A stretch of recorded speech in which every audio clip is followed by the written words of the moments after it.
네, 반갑습니다. 11월 6일 장중시황 전달해 드리도록 하겠습니다. 자, 주말장입니다. 주말장이기 때문에 당연히 예상했겠지만 약간은 답답한 흐름입니다.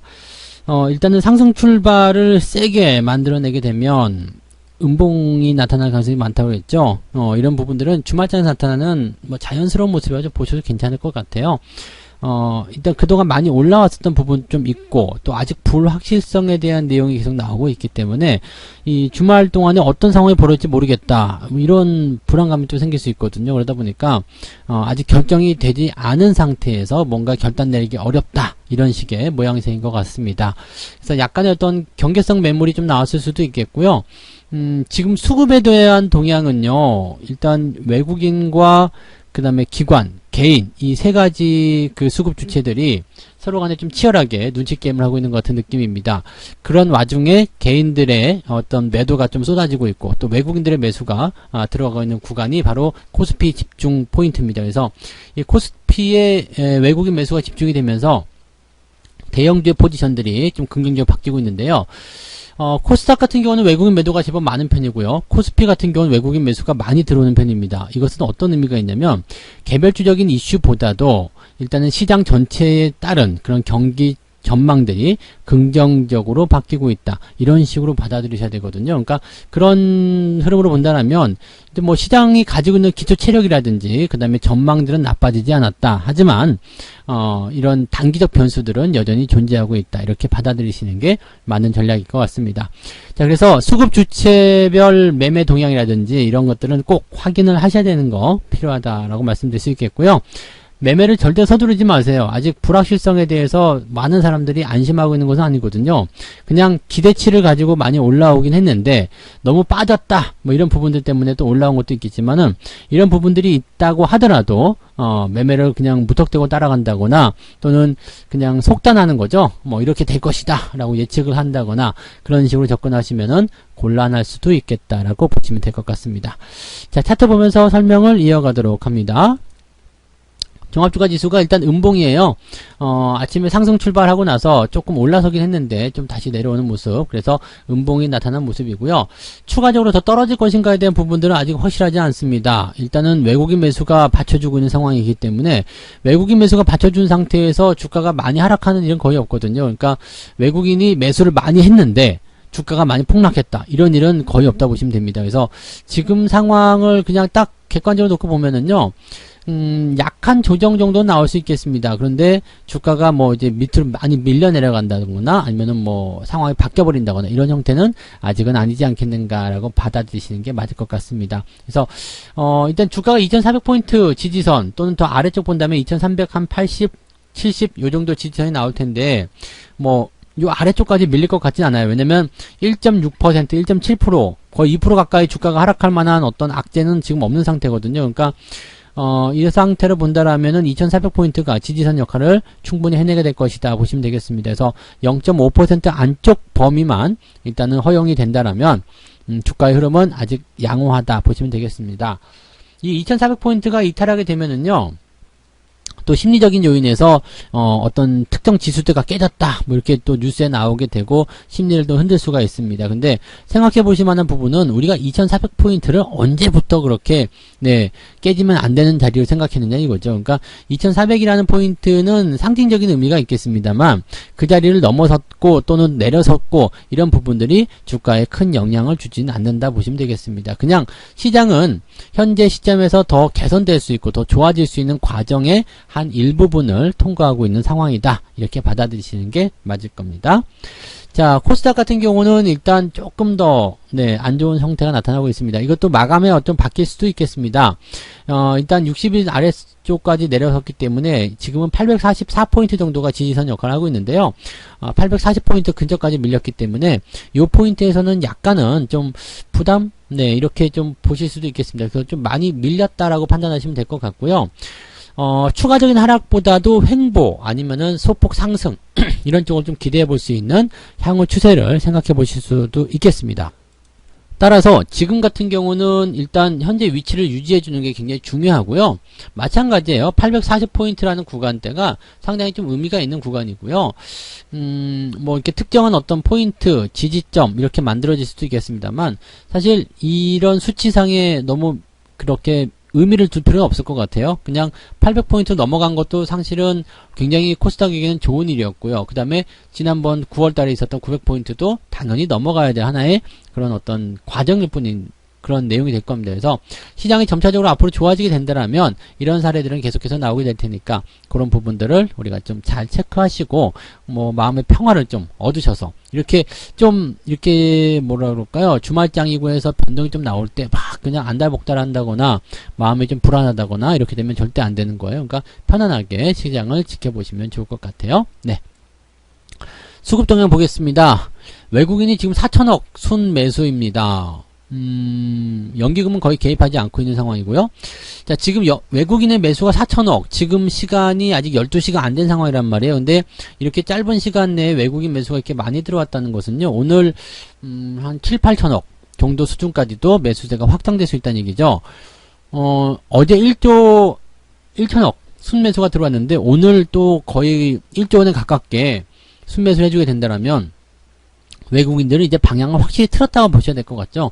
엄청난 매수세라고 보시면 될 것 같습니다. 그래서 지금 같은 상황이라면은 개인들이 팔아먹기 때문에 외국인이 받는 물량이 아니라 외국인들이 개인들의 대놓은 물량들을 그냥 다 잡아먹고 올라가는 겁니다. 그러니까 시장이 가지고 있는 이런 포인트들은 일단은 뭐 밀린다라는 어떤 느낌보다도 외국인들이 물량을 확보하기 위한 그런 움직임들이 굉장히 치열해지고 있다라고 판단하셔도 좋을 것 같습니다. 시장이 가지는 관점들은 매우 좋은 편이라고 생각하시는 게 맞을 것 같아요. 대신에 이제 코스닥 같은 경우는 지금 2200억 정도 순매도가 나오고 있습니다. 어제 매수한 거 다 팔아먹고 있는 수준인데요. 코스닥이 조금 밀리는 이유라고 우리가 생각해 볼 수 있는 이유는 지금 이 대선에 대한 어떤 불확실성이라는 이런 것들이 여전히 나와 있지만 우리가 여기서 생각해 볼 만한 부분은 뭐냐면 경기 회복에 시장이 초점을 맞추고 있다는 얘기입니다. 즉 경제적인 체력이 좋아질 수 있는 상황, 뭐 FOMC의 어떤 금리 동결이라든지 뭐 경기 지표가 좋게 개선되었다라든지 이런 내용들이 전부 다 그런 내용을 포함하고 있단 말이죠. 그러니까 이렇게 경기 회복에 초점을 맞춰 놓은 상황이라면 대형주라든지 코스피 쪽에 일단은 힘이 실릴 가능성이 굉장히 높습니다. 뭐 미국 시장 같은 경우는 그런 분위기가 이제 기술주 쪽으로 좀 퍼지는 모습이 있었겠습니다만 우리나라 같은 경우는 기술주가 코스피잖아요. 그러니까 그런 쪽으로 우리가 참고를 하셔야 되는 거고요. 외국인 매수도 또 그런 쪽에 맞춰가지고 유입이 되고 있다고 생각하시면 되는 거죠. 그러니까 지금은 코스닥보다도 코스피, 대형주, 그 다음에 이 외국인들이 선호하는 종목들, 그 다음에 배당주 이런 쪽이 조금 더 투자하기에 유리한 환경을 만들어주고 있다 이렇게 생각하시면 될 것 같습니다. 그러니까 투자의 방향을 결정하실 때 이러한 수급 방향이라든지 그 다음에 종목들 간의 움직임 이런 것들을 조금 확인해 보시면 도움이 좀 더 되실 거라고 판단할 수가 있겠습니다. 자, 종목들 매매 동향 살펴보도록 하겠습니다. 지금 이제 기관들 거 먼저 볼게요. 기관들은 어제 이어서 계속 매수세를 좀 확장해주고 있는 모습이 좀 있습니다. LG화학 있죠? LG화학이 지금 보면 6%대 상승입니다. 오, 굉장히 많이 올랐어요. 오늘 배터리 관련주 중에서 가장 많이 오른 종목이 아닌가 싶습니다. 그래서 6%대 상승 72만원을 다시 넘어서는 모습인데 LG화학 같은 경우는 일단 추세가 나빠져가는 과정에서 다시 돌아서는 형태로 가고 있기 때문에 이 부분이 긍정적으로 이제 만들어졌다 보시면 되겠습니다. 여전히 이제 직전 고점 이 상승 추세에 대한 부담감은 가지고 있습니다. 그래서 여기에 대한 부담감은 있겠습니다만 현재 시점에서는 일단 매도보다는 조금 더 지켜봐야 되는 그런 관점이라고 생각하시는 게 맞을 것 같죠? 네. 자, 그 다음에 하이닉스 매수가 들어가 있죠? 네. 하이닉스 같은 경우도 직전 고점대 들어가면서 약간은 좀 주춤거리는 모습이긴 합니다만은 그래도 뭐 많이 올라온 부분에 비해서 주가가 조정을 받는 부분들은 굉장히 약하다고 보시면 되겠습니다. 그래서 뭐 상승에 대한 가능성 계속 열려 있는 모습이다. 기관들, 그 다음에 외국인들 매수 꾸준하게 들어오는 모습이라고 보시면 되겠고요. 카카오도 순매수 들어가 있는 모습인데 아침에 상승폭보다는 조금 많이 반납한 모습이에요.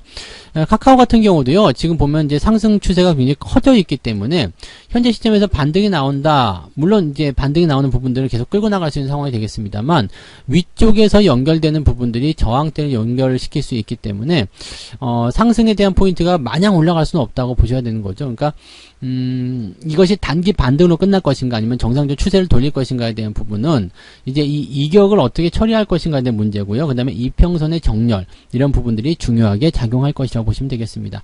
아직은 관망세라고 보셔야 될 것 같고요. 매수를 막 따라 들어가거나 그런 부분보다는 일단 지켜보시는 관점이 더 유리할 것 같습니다. 하나솔루션도 매수가 좀 들어와 있는데, 이 하나솔루션에 대한 관점은요, 일단 바이든이 당선이 되고 나서 이 친환경 쪽, 지금 뭐 LG화학이나 이런 쪽도 움직이는 모습이 그런 모양새잖아요. 근데 지금 마찬가지예요. LG화학도 이렇게 단기간에 상승이 좀 있었기 때문에 이 부분에 대해서는 시장이 일단은 부담감들을 처리하고 가야 되거든요. 그러니까 계속적으로 보면은 지난 9월달 고점이 저항대 역할을 계속 하고 있다는 이야기입니다. 그러니까 넘어가는 과정으로 가는 그런 어떤 급등? 이런 포지션들이 나오긴 좀 어려운 상황입니다. 그러니까 시장의 어떤 횡보라든지 이런 부분들이 계속 연결되어야 되는 내용이니까 이런 것들은 참고하셔야 될 것 같고요. 지금은 일단 지지선이 4만원대에 형성되어 있죠. 그러니까 추가적으로 막 떨어지는 모습, 바이든이 당선된다라면 아무래도 그런 영향이 있기 때문에 막 밑으로 떨어지지는 않겠죠. 그렇지만은 와는 또 반대 기대감으로 인해서 막 그냥 급등한다거나 갭상승해가지고 상한가 친다거나 그런 형태의 모습도 기대하기 어려운 상황입니다. 지금은 그냥 관망에 대한 입장이고요. 추세는 일단 상황에 따라서 바뀔 수 있겠습니다만 여전히 부담감은 가지고 있다, 이렇게 생각하시는 게 맞습니다. 그래서 당장 너무 올라가는 쪽에 베팅하시는 것은 그렇게 좋은 투자는 아닐 거라고 보시면 되겠네요. 네. 자, 근데 외국인들 한번 보죠. 네, 외국인 매매는 어떻게 되고 있을까요? LG화학 순매수. 지금 외국인하고 기관하고 같이 들어가니까 주가를 크게 끌어올리는 역할이 좀 나오고 있는 것 같고요. 카카오 마찬가지. SK하이닉스는 기관이 좀 안 좋게 보고 있지만 SK하이닉스 쪽에서는 이제 외국인들이 매수하고 있다 보시면 되겠죠. 그래서 기관들 총 합계에서도 하이닉스는 두 번째였죠. 그러니까 외국인들과 기관의 어떤 포지션이 같이 들어오게 된다면 좋을 수도 있습니다. 그러니까 최근에 이제 기관들이 SK 하이닉스 팔아 먹었던 그런 부분들을 지금 다시 만회하고 있는 모양새에다가 외국인 매수까지 같이 들어가니까 긍정적이라고 보시면 되겠죠. 네이버까지 보면은 네이버는 아직까지는 그래도 추세가 정돈되지 않았습니다. 카카오라든지 또는 다른 종목도 보면은 이미 올라선 모습이 좀 나타나고 있는데 이 종목은 아직까지 올라가지 못하고 있거든요. 그래서 이 카카오보다도 네이버가 지금 조금 더 약한 흐름이다 정도로 생각하시는 게 맞을 것 같네요. 네. 삼성전자 우선주, 네. 일단은 매수세 확장되면서 계속 상승세가 진행이 되고 있는 모습이기도 합니다. 그리고 삼성전자 순매수 들어가 있는 모습이고요. 자, 그렇다면 이제 대형주 쪽의 움직임들이 일단 잘 나오고 있다라고 판단하시면 될 것 같죠. 그리고 오늘 SDI는 매도가 좀 나왔는데 오늘 주가 상승이 2.4%대. 이게 매도가 아니라 매수 쪽이었다라면 아마도 굉장히 많이 올랐을 것 같아요. 왜냐면 LG화학이 오늘 굉장히 많이 오른 것처럼 SDI도 그렇게 갔을 것 같은데 SDI는 LG화학보다도 말씀드렸지만 더 잘 올라가는 그런 과정이거든요. 그러니까 이 올라가는 과정 속에서 똑같은 수혜를 입었다라 봤을 때 이미 많이 조금 올라가 있는 상태, 그 다음에 밑에서 올라오는 상태, 이 차이점이 조금 둘을 갈라놓지 않았을까 생각합니다. 그래도 계속 올라가고 있기 때문에 SDI도 부정적인 포인트는 아니라고 보시면 되겠습니다. 일단은 전체적으로 종목들 같은 경우는 수급에 따라서 변화는 당연히 있겠습니다만 적당히 횡보, 적당히 상승, 적당히 하락, 이렇게 다 적당히가 붙어 있는 것 같아요. 그래서 이런 골디락스 같은 그런 포인트라면 그냥 지켜보는 것이 유리한 전략이라고 보시면 되겠습니다. 특별히 매도할 것도 또는 매수에 대한 부분도 아직까지는 좀 애매한 것도 많이 있겠지만은 그래도 매수나 매도 이런 것들 무자비하게 진행하시기보다는 공격적인 부분보다도 조금 지켜보고 나서 대응하시는 것이 유리하겠다고 보시면 되겠습니다. 지금은 전체적으로 그냥 관망세 유지하시는 게 유리할 것 같다 생각되니까요. 주말장이고 또 변동성 또 다 흡수되는 오후 시점을 노려서 시장 대응을 해보시면 좋을 것 같습니다. 자, 그래서 오늘 여기까지 장중시황 설명해 드리고요. 자, 오후에도 힘내시고 성공 투자 이어나가시기 바랍니다. 고맙습니다. 본 방송에서 제공되는 모든 정보는 투자 판단의 참고 자료이며 투자의 최종 책임은 본 방송을 이용하는 본인에게 있습니다.